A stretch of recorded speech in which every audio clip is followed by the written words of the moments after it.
Miguel Rodrigues Lima. Como a música entrou em sua vida e a arte? Bem, a música entrou em minha vida de uma forma quase que imprevista e não voluntária, né? Eu nunca fiz parte de família de músico, nem ninguém que tivesse vocação artística. Eu era na época uma criança comum, como todo menino pobre, né? Que brincava com aqueles brinquedos da nossa infância antiga, né? E uma certa noite eu estava eu morava no Largo do Mercado, né? Na Avenida Manuel Querino, que foi um ilustre santamarense também, né? Manuel Querino, ali no fundo da Lira. Aí o maestro da Lira, que era o senhor Oswaldo Assis, na época, estava procurando meninos, moleques, para poder aprender música. E no meio da leva dos meninos, ele me chamou. Eu estava junto com o Espinho, ele me chamou. Aí eu fui lá, ele estava dando aula no quadro negro, quadro de giz lá, dando aula sobre teoria musical. Eu, como estudava, era a primeira série do Teodoro Sampaio, e já sabia, e tinha aula de música antigamente, né? Chamava-se Canto Orfeônico. Era uma professora chamada Noélia, era de Bom Jardim, ela vinha dar aula aqui uma vez por semana. E eu sabia já aqueles valores, as notas musicais, aquelas coisas todas, e tudo que ele perguntava ali, que ele mostrava, eu sabia tudo. Aí ele se entusiasmou muito comigo, e nesse entusiasmo, ele sempre me incentivando e passou por contramestre, passar a lição de solfejo para mim. E eu fui nesse embalo, né, sem muito interesse, porque eu tinha a nossa vocação naquela época, eu e meus amigos, era cinema. A gente tinha mania de cinema, fazer cinema. Não tinha recurso nenhum financeiro, a gente fazia fotonovela. A gente ia para isso. Eu, Frank Romão, a turma fazia fotonovela. Com a câmera preta e branca, né? Daquelas de caixão, que eles chamam de caixão, de filme. Que a foto saia grande, né? Já saia grande. Eu sei que a gente fazia, o Romão criava as histórias. Eu fazia o roteiro, a gente estudava cinema, que é livro de cinema, fazia o roteiro e a gente saía tirando as fotos. E botava aquele balãozinho da foto que tinha na fotonovela, né, que era igual a história em quadrinhos. E a nossa vocação era aquela, meio artísticazinha já, mas nada de música. Aí eu comecei a aprender a tocar na lira e fui. A minha vivência musical era no início só filarmônica, né, só filarmônica. Eu não conhecia ninguém do meio musical de Santo Amaro, inclusive nunca vi falar nem dos Veloso naquela época, não tinha o menor contato, nem conhecia nem quem era a família Veloso. E também havia um grupo chamado Grupo Guarani, você pode ter alguma referência com algumas pessoas que participaram desse grupo, de Leíta Castro.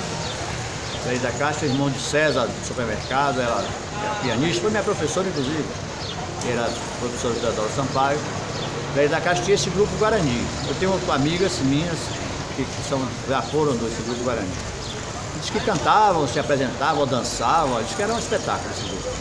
Era um grupo mais selecionado, mais de pessoas assim de uma faixa social já, né, meio elitizada, que eu não fazia parte. E tanto assim que eu não tinha conhecimento. Eu vim conhecer esse grupo Guarani, que fez muito sucesso na época, eu vim falar sobre ele já tempo depois. E eu era só filarmônica, né? Só instrumento de sopro, saxofone, clarinetas e tal. Aí, quando foi em 1965, eu com o Frank Romão, era um amigo nosso, escritor, meio piradão assim, mas era um cara de uma inteligência fora do comum. Ele adorava jazz, passava a noite inteira ouvindo jazz na Voz da América, Ondas Curtas. E me incentivava, rapaz, a gente vai ter que tocar jazz, rapaz, jazz de bossa nova. Aí ia lá pra casa, aí a gente era muito amigo, ele disse, vamos formar uma banda aí. Achamos 2 componentes, mais 2 violonistas, o Arthur Fernandes e o Ademir Ferreira. Aí formamos esse grupo, é o chamado Bossa Versa, que talvez você tenha ouvido falar, em 1965. Mas já era uma mistura, esse verso era para ser chamado os versáteis. Eu não sei porquê, nem tenho menos noção, porque passou a se chamar Bossa Versa. Quem tocava bossa nova e música jovem, né? Que não era rock só, tinha vários tipos. de gêneros musicais, né? A gente tocava esses dois gêneros. A gente ensaiava muitos lá na lira, não tinha bateria, tomava emprestada da Orquestra Antônio César, da Orquestra Tapajós, tomava emprestado. Eu sei que a gente se virava. A gente só tinha uma caixa de som emprestada também para poder ensaiar. E vai a gente ensaiando, tocando. Mas foi uma coisa que pegou, quando a gente fazia nossos shows aí no auditório do Teodoro Sampaio, lotava de lotava e o pessoal gostava. A gente fazia shows no cinema de Santa Mara, e cobrando ingresso, o pessoal enchia o cinema. Era coisa de louco. Aí nós fomos adiante, né? Vinha umas bandas de Salvador, a gente fez amizade com as bandas de Salvador, o The Gentleman, que era o cover dos Beatles. Terminamos tocando junto com o Raul Seixas, né? Com o Raulzito, os Pantera, lá no Cine Roma. Fomos para Salvador tocar lá, passamos a manhã toda com ele lá nos camarins, com o Valdir Serrão. Até me trouxe umas lembranças boas e meio triste com o falecimento, né? De Valdir Serrão, né? Que promovia esses eventos. E ele vinha em Santa Mara, ele vinha muito aqui que ele estudava com o Luizinho, Aloysio Teixeira da Rádio Cidade. E ele ficava na casa dele aqui. Ele veio ele foi até lá em casa me chamar pra gente tocar nessa manhã, que seria a despedida dele quando ele foi lá para o Rio de Janeiro. Ele foi juntamente com o Raulzito. E por lá eles se fizeram um bom tempo. Depois ele voltou, mas o Raulzito fez muito sucesso, né? O Raul Seixas, com o nome de Raul Seixas. E foi levando, né? Eu sei que esse conjunto nosso levou assim mais ou menos 2, 3 anos no máximo. Era muito difícil manter grupos em Santa Maria, eu fiz vários, é difícil. Aquela chamada indolência, que se referiram há pouco tempo aí, a tal da indolência, aquilo era presente, o pessoal não gostava de ensaiar, eu marcava ensaio, o pessoal não aparecia, e era um aborrecimento, levava tudo, e às vezes a gente armava a bateria toda, botava no livro, o baterista não aparecia para ensaiar. Isso deixava a gente, rapaz, terra revoltado. E eu sei que aí acabou isso. Eu sei que na década de 60, o mais importante foi isso. Dentro do cenário musical de Santa Mara, nessa época, praticamente não tinha nada a não ser a Orquestra Tapajós. E em 67, eu fui convidado para fazer os arranjos e tocar também. Eu tocava saxofone tenor e já escrevia as partituras. E levei 2 anos regendo e tocando. Nós viajamos muito, tocamos muito. E depois nós estamos em 1967, né? 1967 foi um ano assim de muita movimentação para mim, porque eu, embora não tivesse emprego assim trabalhando, eu regi e comandei tocando nos Tapajós, que chamava-se antigamente, antes de mim, chamava-se os Abatirais. Aí eles resolveram fazer uma reformulação, botaram o nome de Tapajós. Tinha aquele mesmo estilo da Orquestra Glemilha, com aquelas estantes de madeira que a gente armava assim, a gente tocava. E a gente fazia sucesso nessas cidades todas aqui próximas. Viajava os grandes eventos, a gente tocava muito, Amélia Rodrigues, Bom Jardim, Cantora, São Sebastião, Terra Nova. Além daqui também tocava no Irapuru, tocava várias vezes no Irapuru.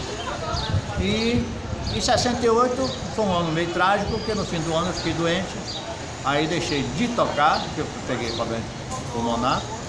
Deixei de tocar e levei 1 ano e, deixa eu ver, 7 meses praticamente, me tratando, daí e abandonar a música. A gente é que entende e abandonar tudo, né?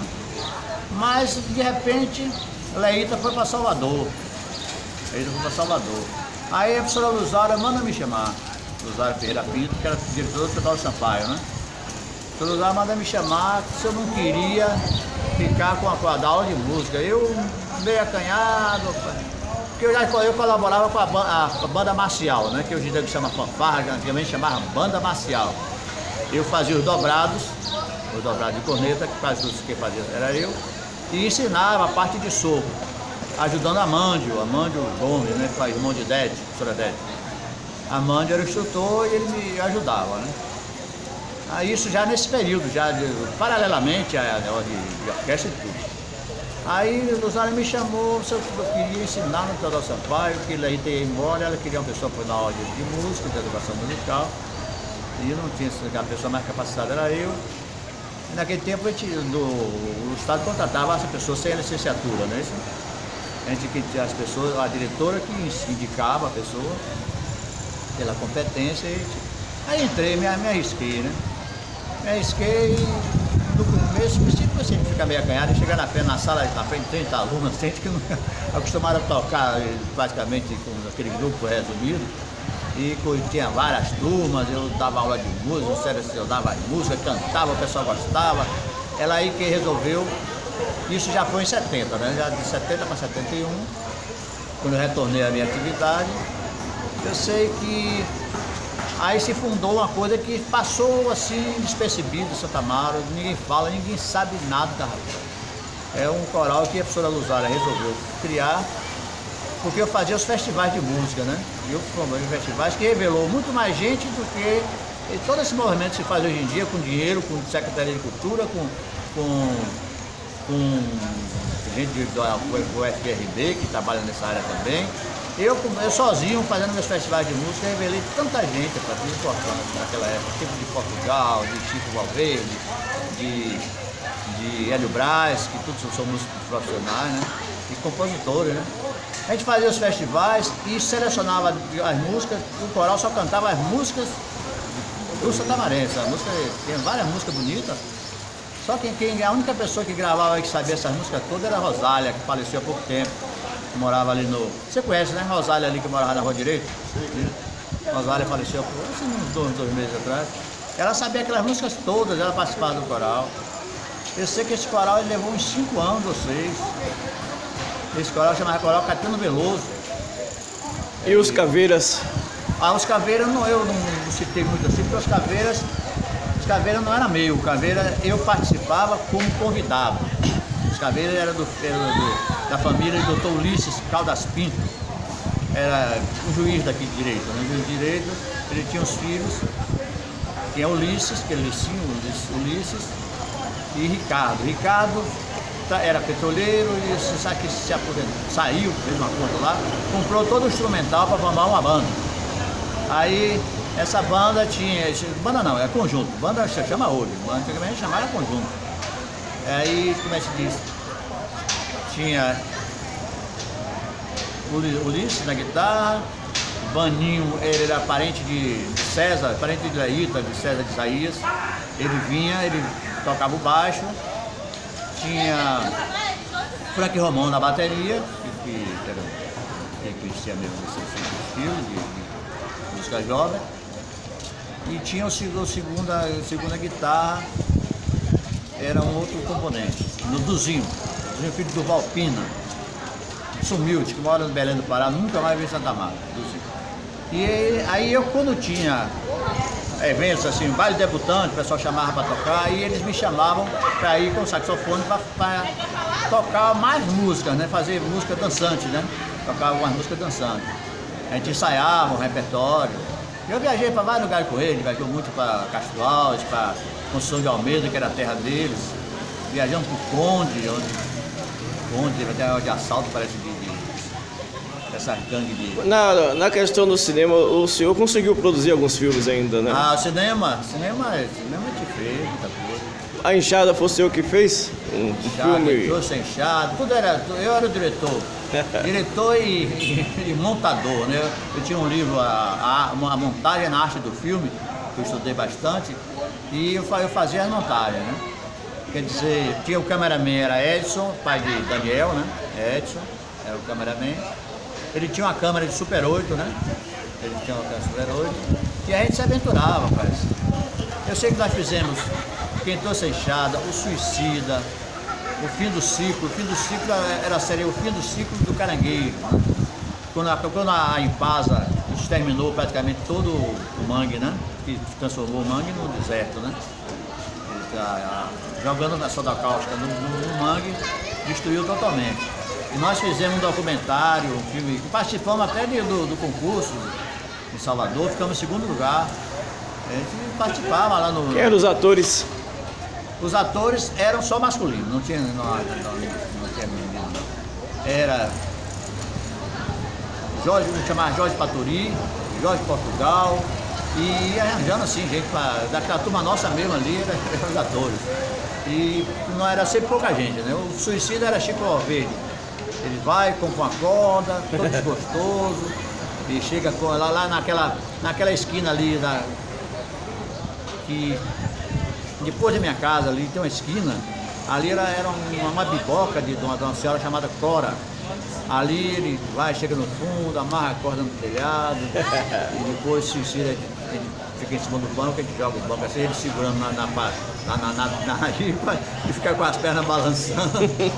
Agora quem trouxe Enxada era coisa que realmente foi muito legal. Nós filmamos tinha Dazinho, que já faleceu. O Dazinho é um cara inteligentíssimo, ele morava na Rua do Amparo, andava na casa de Dona Candô, na casa de Edito Sambuio. Um dia eu perguntei a Elza assim, sobre se ela conhecia, como conheceu a família de Dazinho. Era Judásio Oliveira. Ele era um maquiador, ele era nosso maquiador. Ele participou de Cinema Falado com Caetano Veloso. Tem uma cena dele ali, na escadaria. Dazinho, eu tenho um vídeo lá, ele tocando pandeiro, tocando agogô, lá no fundo da casa da Dona Candô. Dazinho Oliveira, mas ele faleceu já também. Dazinho, o Dazinho é nosso maquiador. E a gente saía, esse que trouxe Enxada, Dazinho passou um Madaminão, no outro dia, Chico Valverde, para ele ficar bem pálido. Filmamos lá no cemitério, né? Ele cavando no cemitério, depois a Enxada fica presa no chão. É uma história complicada assim, depois a Enxada aparece na casa dele, ele toma um susto, cai em cima da Enxada, abre o peito em cima da Enxada. Negócios curtas, era coisa de... A gente comprava um filme, o filme dava 3 minutos e meio. O filme de Super 8 era 3 minutos e meio. A gente tinha que fazer ou 2 filmes, colar eu montava um no outro, seria 7 minutos de filme, ou então uma coisa bem resumida em 3 minutos e meio mesmo, que eu gostava mais de fazer 3 minutos e meio. E... Não sobrou nada, né, desses nada, filmes? A enchente de 89 destruiu tudo. E não tinha cópias? Nada, aqui de frente, eu que guardava isso tudo, ficava lá em casa. Estava numa estante alta assim, da altura dessa câmera mesmo assim a enchente molhou. Portugal nessa época aí de vilania de atores demonstrava ter talentos. Portugal, ele é o protagonista como é, Sá de Violência. Sá de Violência é sobre briga de galo, né? A gente filmou lá numa rinha de galo no Bonfim. Ele luta com Jorge Paturi. Jorge Paturi casou com aquela menina de Valverde. O nome dele é Jorge Bispo. Uma daquelas meninas de Valverde, Jorge Paturi. E tem a luta deles no fim, depois que eles apostam no galo, depois se brigam, discutem tanto, que terminam, chutam o galo para lá e eles dois vão lutar na rinha do galo, tipo eles dois lutando. Os perfeitinhos, eles fazem todos lá de cima de uma árvore, assim, vai naquele zoom, eles dois lá lutando lá. O galo já chutaram o galo para fora da. Aí a gente começa a apostar neles, aí não aposta mais no galo, mas a gente arranjou um bocado de gente, aí começa a apostar nos dois lutadores. Um negócio assim interessante. E o tempo foi passando, como foi que o senhor se tornou maestro da Filarmônica e durante tantos anos o responsável pela parte musical da novena da Purificação? Na década de 70 eu já comecei a reger a Filarmônica. Eu já escrevia a partitura, já conhecia tudo aquilo ali. Aí quando o professor Oswaldo Assis faleceu, num acidente de automobilístico, ele vindo de Feira de Santana, num entroncamento ali perto de Construção de Jacuípe, o caminhão pegou, ele foi uma Brasília. Ele trabalhava na siderúrgica, era um cara inteligentíssimo, preto, inteligente, firme, mas cara mesmo consciente, adorava ele, com uma conversa bem esclarecida. Ele fazia desenho técnico, ele desenhava peças, carretas, porque antigamente fazia, né? Quando arrebentava aquelas carretas das usinas e tudo, eles faziam aí. Ele era desenhista, ele fazia esse negócio. Aí fechou a siderúrgica, ele foi trabalhar em Feira de Santana. Aí ele aprendeu a dirigir já tardiamente e ia dirigir, foi para Feira de Santana. E de carro dirigindo para Feira de Santana. Em uma dessas viagens, morreu acidentado. Aí me chamaram para eu reger a Filarmônica em 1972. Você ficou quantos anos lá? Rapaz, eu regi a Lira 36 anos, até 2008. Até 2008. Depois me aborreci lá, porque aquilo ali é um foco de aborrecimento, né? Que é uma coisa que tem diretoria, né? A gente não... E hoje em dia os presidentes não querem mais entregar, né? São eternos, né? Eles acabaram com o quadro social, ninguém dá mais opinião em nada, eles não querem mais entregar, não. O Dalírio tem mais de 20 anos. O negócio que era para levar 2 tem mais de 20. Eles não entregam, não. O da Paulo também está no mesmo caminho. Quer dizer, embora seja muito meu camarada até, me dê muita atenção, o Oswaldo, mas já está no mesmo caminho também. Aí vai, né? A Lira, e na década de 80, eu comecei com outra fonte de cultura, mas também de aborrecimento. Foi a novena de 2 de fevereiro, né? Que era uma coisa assim, de grande status, que era entregue sempre aos grandes maestros de Salvador, né? Era o tal do Delvec, era o Laborda, né? Era esse pessoal que trazia os músicos, cantores de Salvador. Mas, ultimamente, quem estava era o maestro Flávio Gomes. Flávio Gomes, ele estava com mal de Parkinson, né? E não tinha mais condição de regir. Aí a orquestra já estava muito errando, atrasando o ritmo, atravessando a orquestra com coro. Aí algumas pessoas fizeram a campanha para poder fazer uma orquestra daqui de Santa Amaro, e com cantores de Santa Amaro. E rapaz, tudo de Santa Amaro não tem solo, não tem corda, não tem. Agora a parte de sopro e alguns cantores a gente consegue ensinar na hora. Aí com a ajuda de Jair Ferreira, que faleceu nesse ano, né? Pai de Joana. O Jair Ferreira, que já era um cantor experiente, que já dominava aquilo ali tudo. Jair Ferreira me ajudou. Aí disse, vamos ensinar a cantar na novena. Passamos o ano inteiro trabalhando, né? Ensinando na novena, a segunda voz, terceira voz e a principal. A principal eu contei com alguma ajuda de alguns cantores antigos, tinha Oswaldo Dória, tinha Barbosa, aquele pessoal assim que ainda apoiava. Aí o pessoal aprendeu mais fácil, porque a primeira voz, por ser mais alta, o ouvido do leigo, né? A tendência é aprender a voz mais aguda, né? Se você botar 3 vozes cantando, aí a pessoa aprende sempre a voz mais aguda. As vozes intermediárias e graves ele não aprende, né? Aí a dificuldade era também ensinar a segunda e terceira voz. Nós trabalhamos o ano todo, ensinamos a novena e estreamos em 1981. E eu levei, me aborrecendo muito com os padres de alguns paroquianos, até 2012, né? 2012. 81 a 2012. Foram 32 anos por aí que eu consegui levar esse barco aí. E hoje, qual a sua...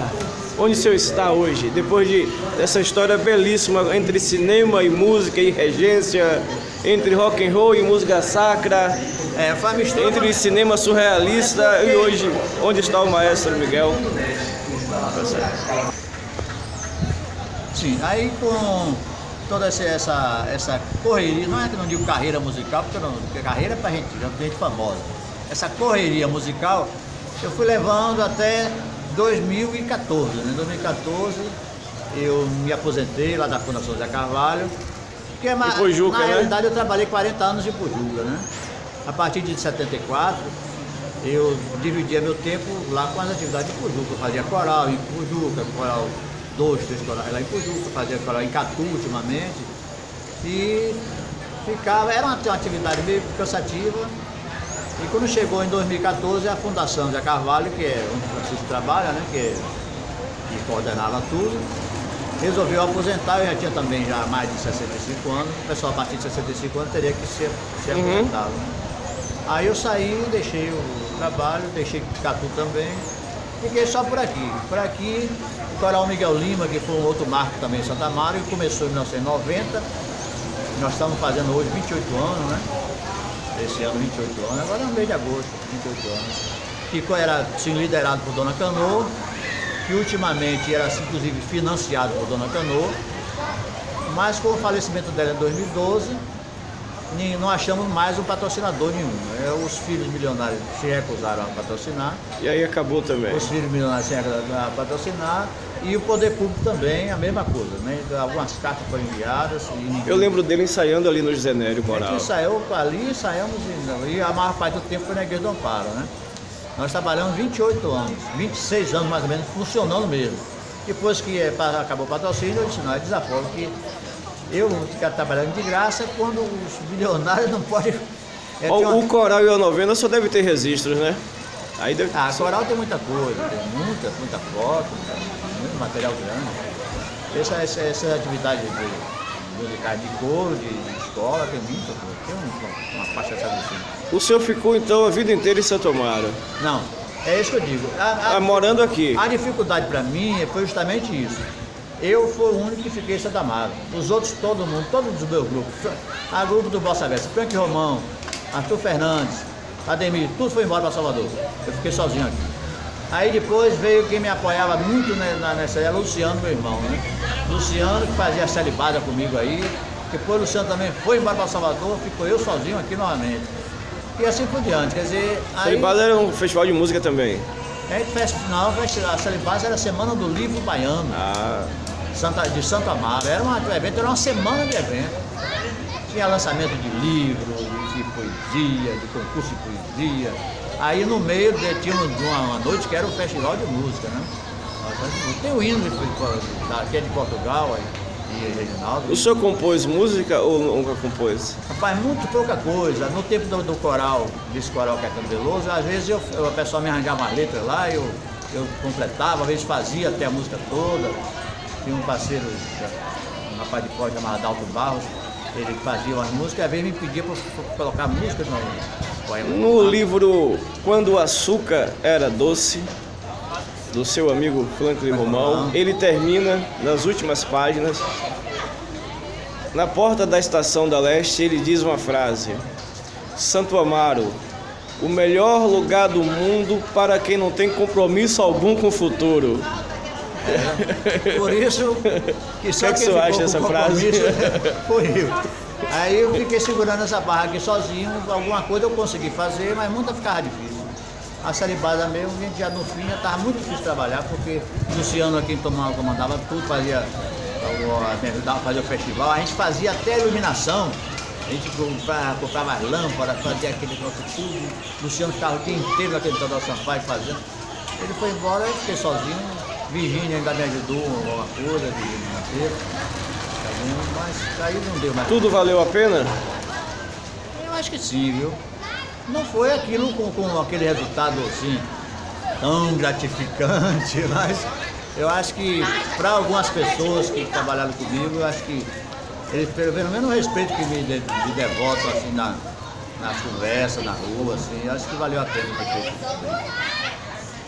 Professor, maestro, músico Miguel, muito obrigado pelo seu depoimento, por trazer aqui personagens que nós ouvimos tantas histórias por aí, e o senhor foi um personagem e ator ativo nesse período todo. A gente fica, eu e Sérgio aqui, o contra-regra, ficamos muito gratos por sua gentileza e delicadeza de deixar registrado aqui para a história e para quem desejar no futuro conhecer um pouco mais desse Santo Amaro, que eu acho maravilhoso esses anos que o senhor citou aí.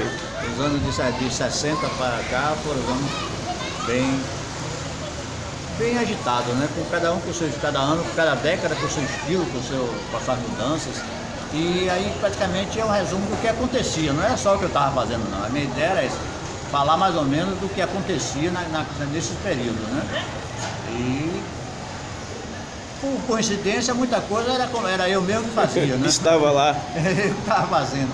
Porque realmente, como eu digo, assim, para encerrar, como eu digo, eu vejo esse pessoal de fanfarra, de banda de música tocando pela rua aí, eu digo, não é possível que eu vou morrer, eu não consigo ver uma pessoa harmonizar 3 notas, os caras não conseguem harmonizar 3 notas. É um negócio horrível, você vê uma fanfarra dessa tocar aí, chega a doer seu ouvido, que fio. Não é possível, pai. Eu faço isso de 1967, 66, 67.